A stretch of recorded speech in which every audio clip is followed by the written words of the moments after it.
All right. Well, a couple things. We're going to be starting this new series, which I'm excited about. We're calling it The King. And in the book of Daniel, we're going to kind of pretty well go chapter by chapter as we go through. It's kind of like the airplane view, chapter, get the picture. Then we dive down to one of 2 points because we can't cover that all. But that means that you guys can spend some time and kind of catch all the things that are left over that we didn't have a chance to get to.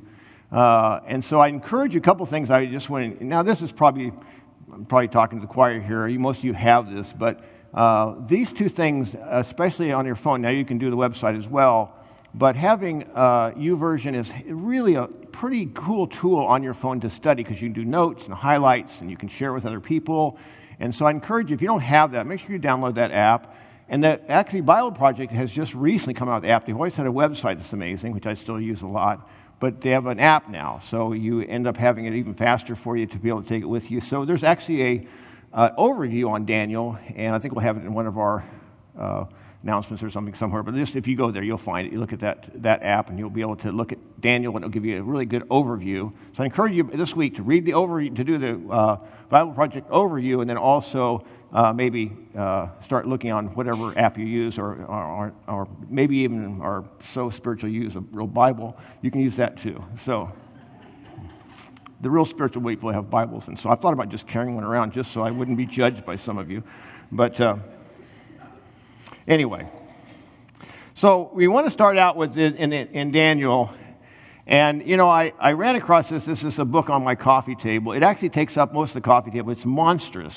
And so my favorite thing to do is go to a garage sale and find something that cost, $85 back in the 1985 and buy it and then just, do what I want. Because I was always so dumb in school and basically distracted. I hated history, for instance, and I had a girlfriend that actually kept giving me the answers, so I didn't learn anything. So I've had to catch up, right? So, I get these books, and I want to learn history. So how do you do it? Buy a book this big on everything, and this is only 85 years of history. And as I was going through this book, I was just noticing, how many things changed. I mean, from the 1900s to 1985, it's like, oh my goodness. And you would look in the pages and you would see all these people who are just so excited about their government or this new thing or this thing that's happened. And then you go a few more pages and, that government's not there anymore, or something has changed and it's shifted around. And I mean, the amount of changes and shifting within the political powers and systems on the world was just astounding. And that was 85 years, right? And I say that because, the book of Daniel is this place of, we have, just an example. I looked up recently. Right now, there's 27 conflicts and wars going on around the world right now. 27, and we're at a record place of refugees. In fact, 84 million people are displaced in their home right now in the world, and displaced in their country, there's 20 million displaced, had to cross the border and get out of the country. To give you and it's going on. Like right now, for instance, there is every 2 seconds someone is displaced from their home. That's 43,000 people a day, right? You get the idea? And what's funny is this ratio, you could take that through all of history, and this thing's happening all the time. The governments and the things that take place are very temporal. Babylon, who we're going to talk a lot about, it only lasted a century, and it was like powerhouse. And so, what we're going to be talking about, we talk about in Daniel, is that kingdoms of this world come and go. And when they do, there's also pain all around that, of people who trusted in those particular kingdoms. It's part of what life is on this earth. And so there's this place in which that we have to understand that is something that, we can, even now, we can see even our own culture, right, changing at pretty rapid paces, I'm an old guy, right, so I have a lot of history compared to like a Tabby or some of these people on stage, other than Craig. And sorry about that. So, the reality of it is I've had these experiences throughout my life, right? And here's a wild one. Think of this. When I was a kid, in the town I was in, if you're a business, you didn't dare open up on Sunday because people were going to church that day. Does that sound familiar? No. I mean, it's the reality of it is that we're seeing shifts and changes, and it's just been I'm young. It's just a few years, right? It's happening all the time. And the question is, how do you stay anchored, and what do you do with all that pressure and change? How do you live in a kingdom that's shifting and moving, and very often the opposite of the very things you hold the most dearly, they are saying the other, right? And so what we look at, as we've talked about in our church quite often, is we are citizens of the kingdom of God. I'm an American, but my citizenship is in the kingdom. And every follower of Jesus is a citizen of the kingdom, regardless of what country, what culture, and that is what is there to be their ultimate rule and reign. And Daniel is the example of how that looks and plays out in a culture that's become very different than what he's ever used to.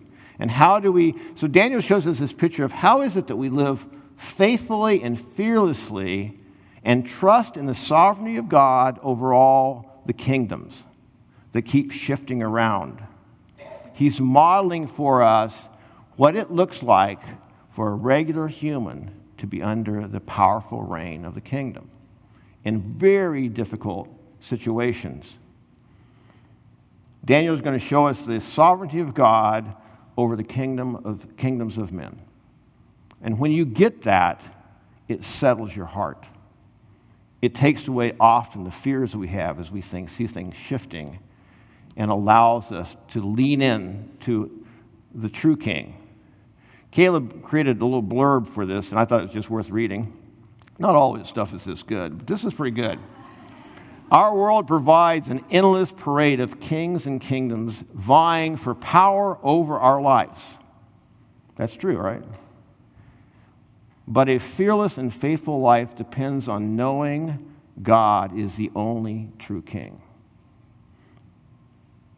So, to give you a little context on this spot here, first off, Daniel was a prophet in the Old Testament. A prophet in the Old Testament, there's lots of them, to keep God speaking to the nation of Israel. And in that role, a primary role of a prophet was to be made known the word of God. This often involved calling people back to obedience to God, denouncing injustice, idolatry, empty rituals, and often it was a dangerous job because you would either be written off, mocked, imprisoned, or persecuted. Very, very common among prophets as they spoke the word of God. And so there are 16 different books that have the names of prophets in the Old Testament, and 11 are called the minor prophets, not because they are less important, because they are smaller in size. And then we have of course, I still would like to be it sounds much better to be in the major prophet range. They have they're bigger books, and so the major prophets, prophetic books are Isaiah, Jeremiah, Lamentations, Ezekiel, and Daniel. And so we're going to be talking about Daniel. I'll give you a little bit of just quick background. In 609 BC, Nebuchadnezzar, the king of Babylon, overthrew Judah and plundered the temple. Took artifacts and took them back to put with his other gods in the places he stored all his treasures. And it was very powerful. Babylon was very powerful. And then we look at what he did is 70 years of Babylon's dominion over Judah and the surrounding nations until they got overruled by the Persians in 539 BC. And then we go a little bit further, and it talks about, there's some estimates that when they did this, they had the domination of that area. They went and it was over a period of time, about 3 different times, but they ended up probably 15 to 17,000 were exiled back into Babylon. and this is where Daniel was. Now, you have to realize how contrasting this was to be exiled, coming into a place that you believed in Yahweh as the one God, and they believed in many, many, many gods.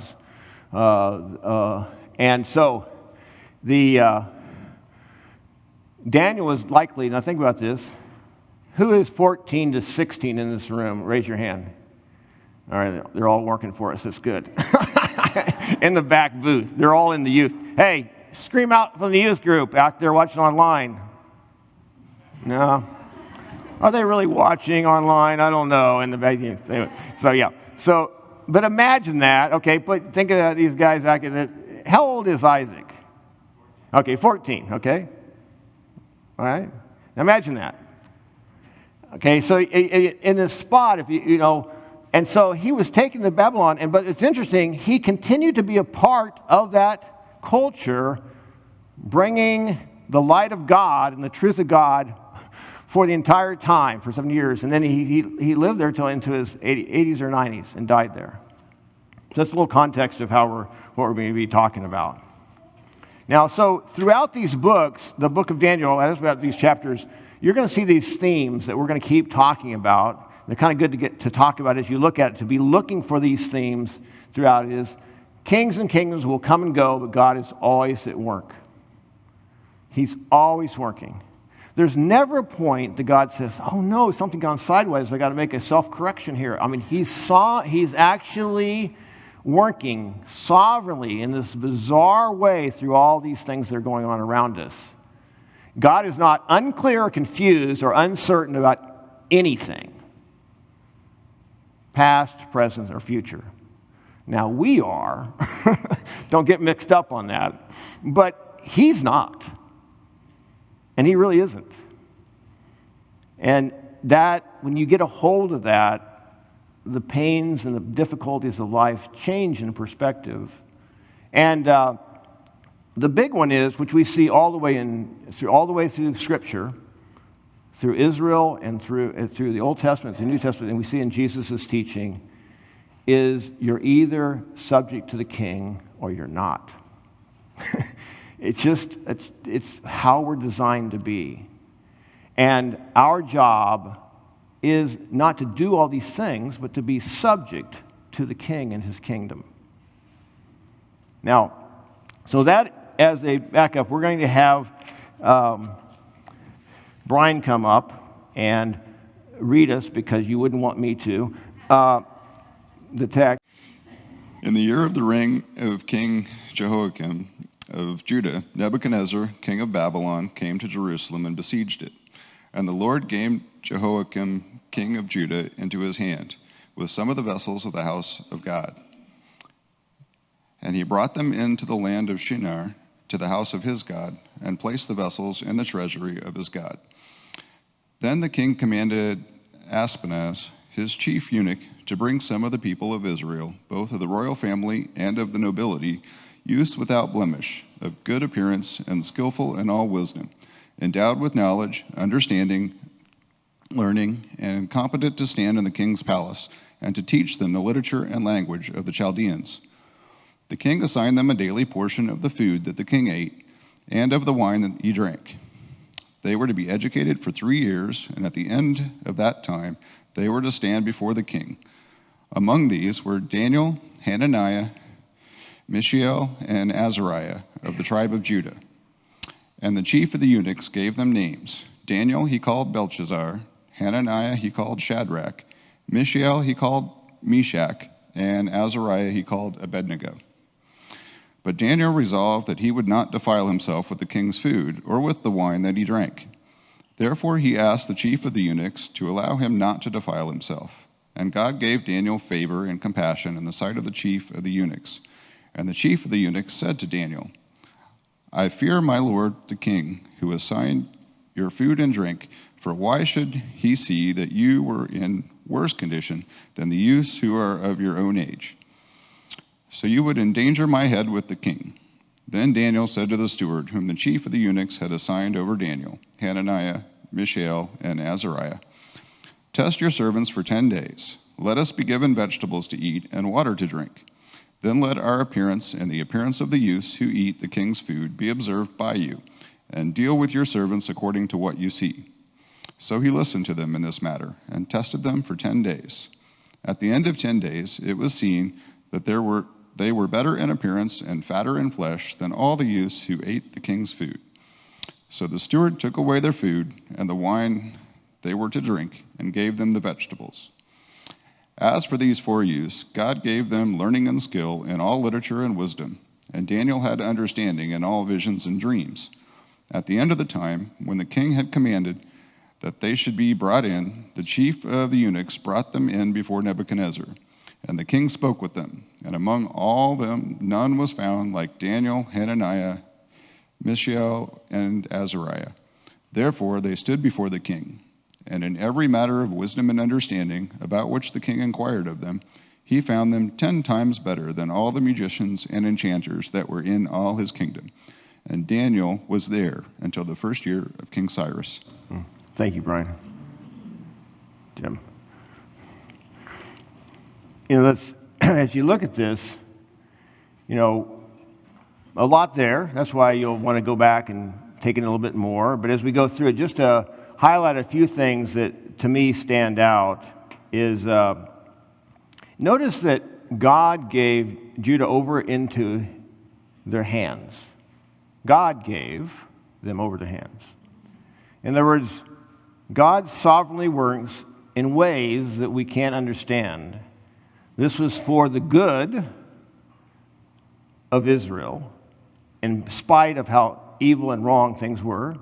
And when you get that figured out of how that all works, then you talk to me, because I don't. But the sovereignty of God works this way, and we see it all the way through the Old Testament. God is sovereignly doing something that we can't quite figure out. Have you ever had that in your life where you think, what does this have to do with anything? You're just angry.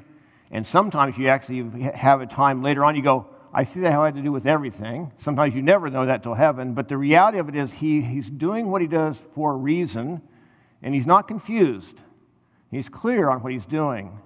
And so there's this place that a bit of judgment coming against Israel. And then when Nebuchadnezzar comes in, he sacks the temple. They probably had some stuff hidden, but he got some articles from the temple, and he went and put it back in his house of his God house, which was like, this is my current God. And it was just a whole pile of different beliefs. They're going from a monolithic society to a polytheistic theology as far as many, many gods. And so as we look at this, what we see in this is that they decided what we're going to do now, which you do as you capture, we want the best of the best. They find the best looking, the smartest, and the nobles, the royals, but also the smartest youth, the ones that could be influenced, the youth from 14 to 16, and they capture them and they take them back. If you can imagine that, what that would feel like. And so then we look, and there's this place where the king is grooming them, right? He understands that he wants them to submit to this kingdom of his because he wants what they have. And so they get special treatment. They even get what the king eats and drinks, which is quite a treat. And so if you can imagine that, like, okay, I'm trying to figure out what to do with that, and they're probably pretty clear what's taking place. And then he ends up naming them different names. And the names, we'll show you, like, these names, if you can imagine this, right? These are the meanings of the names in Hebrew, and this is what it would be in Babylon. So you go from this place of your name meaning God is my judge to Bel, which is one of their gods, protect the king. So now your name of this place that has taken you and captured you and ransacked the most precious place, the temple, and all the cruelty you've seen, and I would say now your name is under the gods that gave us the power to do that. And then we look at this place of Hananiah, like Yahweh is gracious. And they changed his name to Command of the Moon God. And, you know, my Sheila he says, who is what God is? And then to a God is the spirit of the dead. And then we look, when changed to Abednego, a slave of the god of Nebo. So, I mean, you understand, we're looking, they're saying change your identity, change your allegiance, and they're putting the pressure on. So as we look at this, is what happens is he ends up, Daniel in verse 8 though, this is the verse. He resolves that he would not defile himself by the king's food or the wine that he drank. It's probably a combination that it may have, the food had things that would be wrong against Jewish custom, but the wine was okay. But even whatever there was, he understood this is a feeling of knowing this is defiling my worship to my king. And he was stuck in this kind of spot of trying to know what to do with that. And so he went to the head guy that was in charge, the eunuch that was in charge of all these people, and he approached them. But he says, now, wait a second. You know, I'm glad. The thing about you'll see all through Daniel, you'll see the amount of an ability for these people of God to actually care for the very people who did atrocities to them. We see this all the time. And even among the eunuchs, they had favor. And so they're trying to help out here, but he's saying, well, you know, I'm trying to help out here. You can tell there's a spot where he wants to help out. So basically, it's your stomach, but it's my head. Like, you got to realize, this Nebuchadnezzar was like, he would just kill them and chop off their limbs. No, kill them and chop off their limbs and throw them, you know. So that was the span of discipline, right? So they understand, I'll do that. So he goes in and says, but he's persistent in trying to say, how can we make this work out and not bring harm? So he ends up going down to his more immediate people who are watching over him and says, well, why don't we try this? Let's come up with something that will work for both of us. Give me 10 days and we'll see what happens. And I know you people who are vegetarians are like, thumbs up, finally I'm biblical, and I'll give that to you right there. I think they're pretty wise. Right, so the reality of it is, though, he says, just give me vegetables, see what happens. And so he goes, okay. And they ended up being fatter, which we all long to be, I know, than the rest. And so as we look at this, and so what took place is that started taking place, and then they had this 3 years of preparing before they stand before the king. And they're even trying to change their language and learn the language of the culture. And they excelled.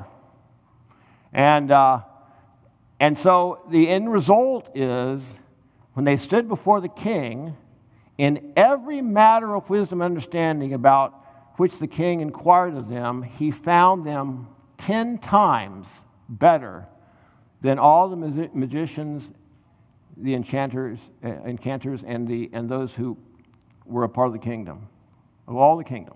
They are raised 10 times better. Now,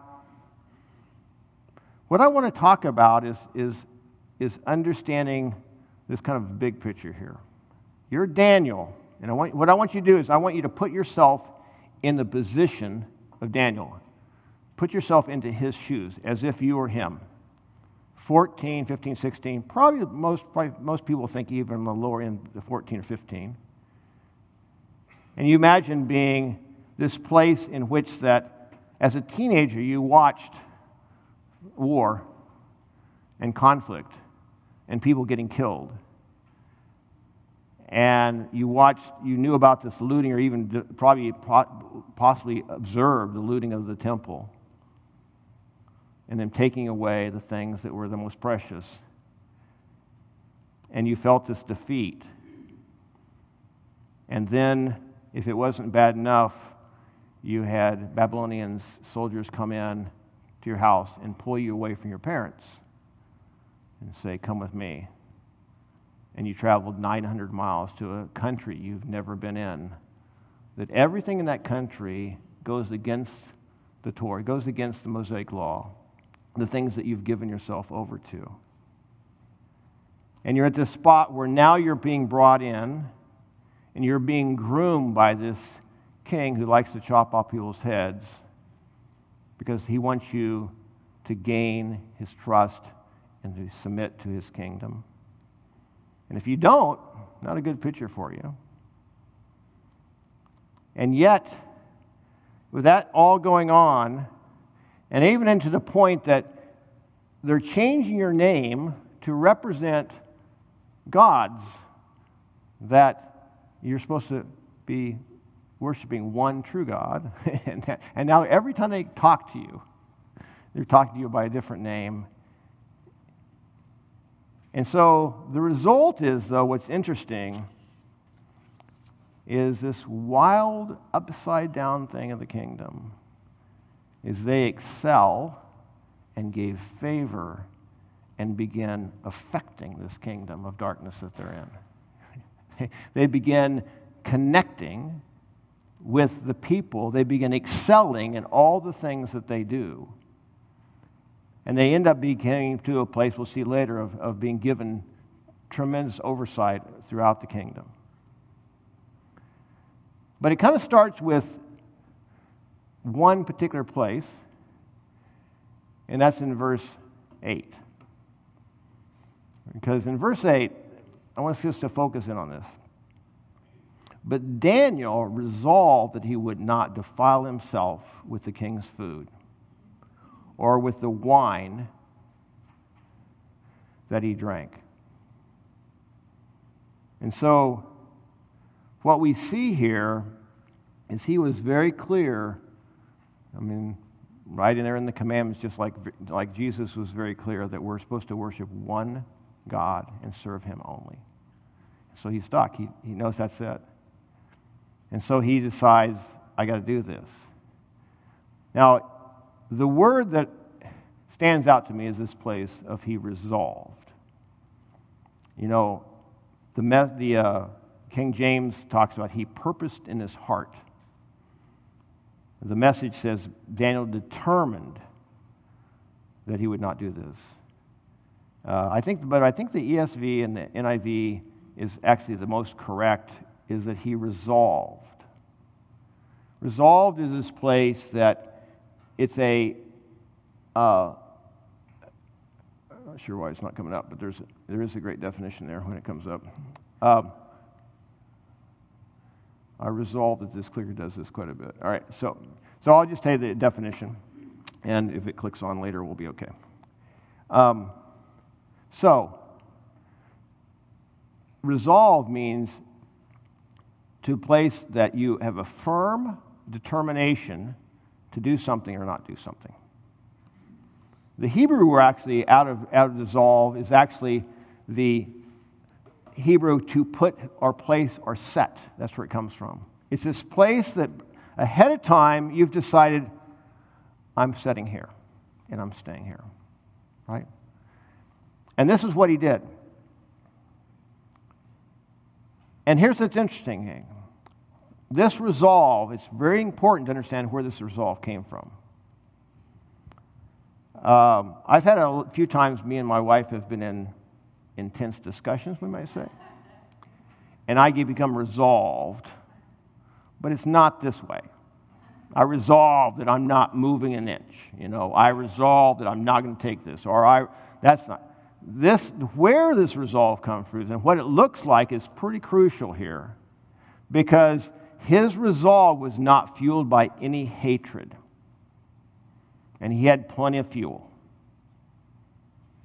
His resolve was not even rebellious. His resolve was not even towards those humans so much.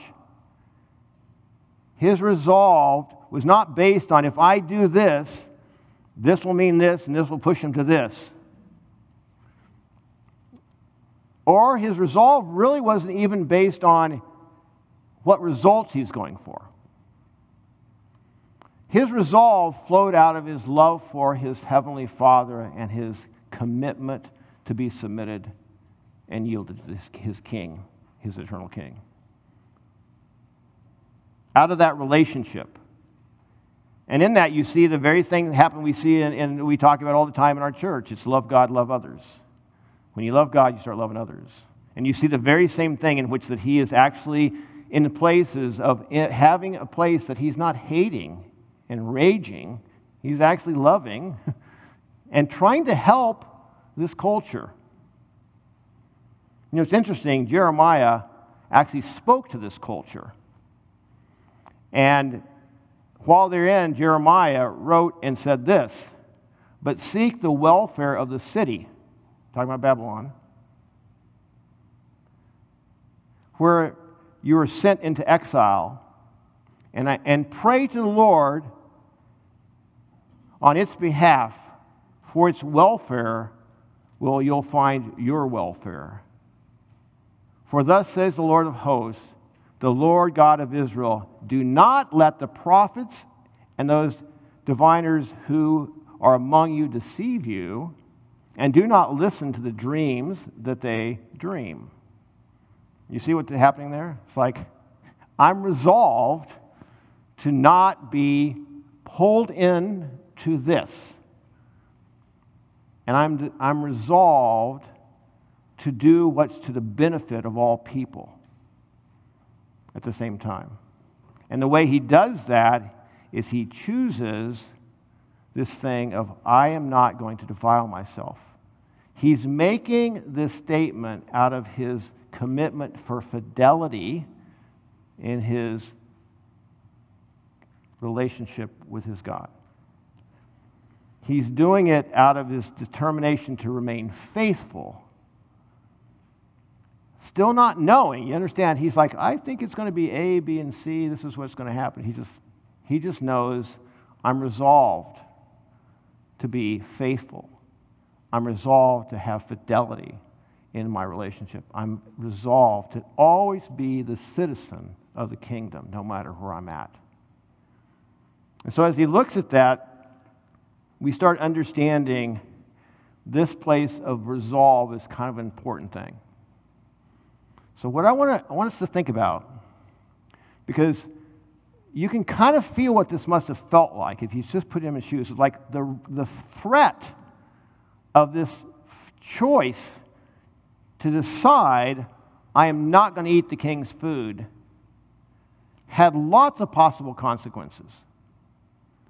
And he's wrestling with those, but something gets to the point, he goes, I don't even know what this is going to mean, but I know I cannot do it. So I'm resolving not to do it. I'm putting myself set, and whatever comes, comes. Now, I want you to think about your life and ask God to kind of show you as we're thinking about this is how we'll close out a little bit. Where were some times that you can kind of relate to this?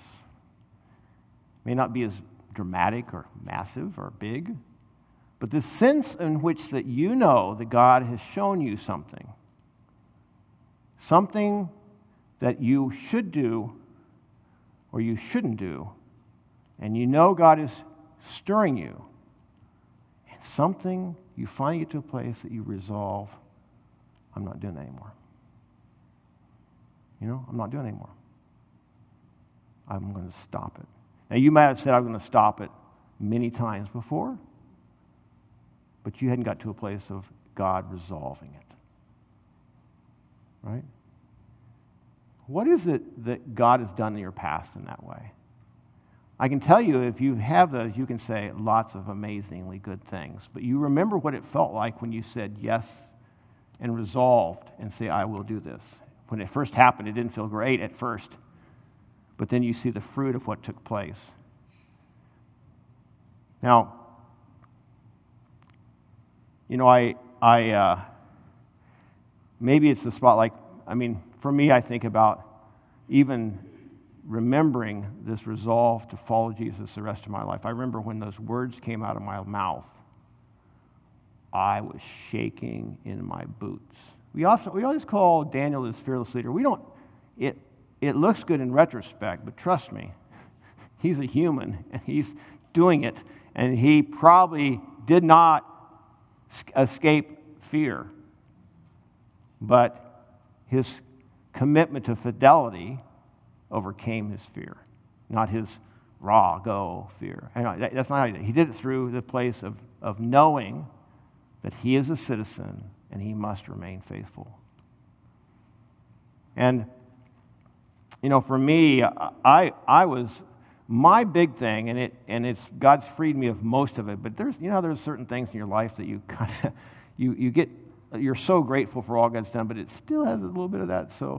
But my big thing when I first came to Jesus was I had learned how to be accepted by people. I hate to call it people pleaser, but that's what it was. I learned really creative ways of looking like I wasn't doing it, but I was doing everything to be pleasing to people.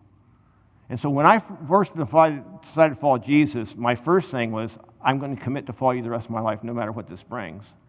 And I remember, and you've heard my story before, I remember the next day it brought, go tell all your non-Christian friends. And I froze, man. I thought, I can't do it. I literally fought him on this like crazy. And then he just kept putting these places. And so I just said, God, I resolved to keep being honest and telling people what you've done for me. And that resolve, it took a while for me to get to that place. I used to have my non-Christian friends come to me and ask me why I didn't do these things. I said I went straight. I couldn't even say Jesus. And I would just say I went straight. It wasn't working for me. And I would just feel Jesus go, I hasn't been resolved that, and it was just, I could feel the infidelity of it. I could feel the wrongness of that, right? But then there's a spot in which that you get to a place of you resolve to do that. And so for me, I remember this big issue with me. So it's like, okay, I'm still working on this. You keep giving me chances, but God just helped me with this. And I remember the first job I went through for a couple years after I became a Christian, I was always very elusive about my faith, right?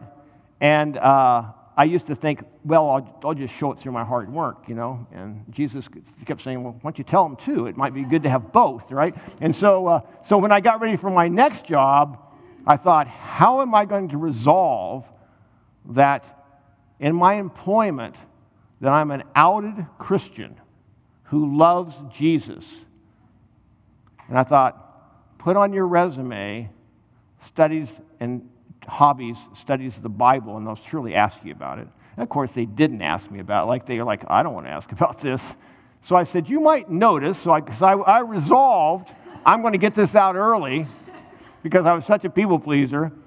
I resolved, and I said, you might notice that I study the Bible. And I'm sure you're wondering why I study the Bible. And I went into this long rant on explaining how I came to know Jesus, and the person started looking at me like, what are you doing? But I resolved I wasn't going to hide my faith. And from then on, at every interview, I bring Jesus up ahead of time, right? I have to admit, I do sell him for it's a good deal that I know Jesus because I'm a good employee. So I do positively spin it, but I always tell it, right? Plus, you'd act different after you've made that big stand for the beginning of your employment. It changes things. That choice to say, I will stand here and not know what's coming has a lot of cool things that come. But it can be lots of things. As a pastor, one of my gifts that I get is I'm often in when the line is drawn in the sand and people are saying, I don't think I can go across it. And some don't. And it's the hard part. But people often know God is putting a clarity and inviting them to say, follow me. Do you notice how much Jesus has this place where he says he loves them, and he says, will you follow me? Those are moments of resolve. Yes. Well, are you going to keep following me? I don't know where else I want to go. As the disciples said, they were left. Only you have the words of life. I'm resolved. I'll follow you. And it's a place in which that how many times I've seen how people have resolved, I am no longer going to hide this thing in my life. I've been hiding it all my life. I am no longer going to pretend these things aren't going on inside of me. And I'm going to open that up. God has been talking to me about this thing, and I am going to say yes to it. And it can happen on big scales, but trust me, I don't think that Daniel was thinking, I think I should eat vegetables. And I think this will end up with 70 years' reign of having tremendous influence. This will be a good move. All he was thinking was, I can't defile and I must stand here. And then things started taking place. And I've had people in our church that have been here for literally years. And they've always known they're supposed to go up for prayer. And they waited like 2 or 3 years. And then they've come out and think, did that prayer time, was that so powerful? No, they finally try to resolve of, I'm no longer going to pretend like this isn't going on. I'm going to say yes to this thing that's stirring. I'm going to cross that line in front of me. Right? So we have a culture that's shifting quickly. And God is talking to us about things to prepare us for that, right? And whether it's God says to you, I don't want you to drink anymore. And you say, well, wait a second, it's biblical. My friend, that's not the point. When he said, don't eat vegetables, he didn't go to all the 15,000 and say, no vegetables for everybody, this is the new rule. He says, that's what he knew that God was saying to him and saying, okay, I'll do that. I will no longer give myself over to this thing. I'll never longer hide it. Those are huge things. They seem small at the moment. You justify they're not a big deal. They're huge because they're preparing you for what's taking place. And it's not legalism. It's a place, and it's not done out of anger or fear. It's done out of response to our King, who we say, I'm set. And I'm not sure what that means. So, invitation is pretty clear. Is there something that God is asking you to decide, to resolve to do or not do? I think the word resolve kind of shows it because you're resolving something. There's something stirring. Should I? And you know what God's saying, and you say, no. I don't know. And here's the thing is, you don't know where this is going to go. You just know it's the right thing to do, and you have to trust God, your King, that He's good.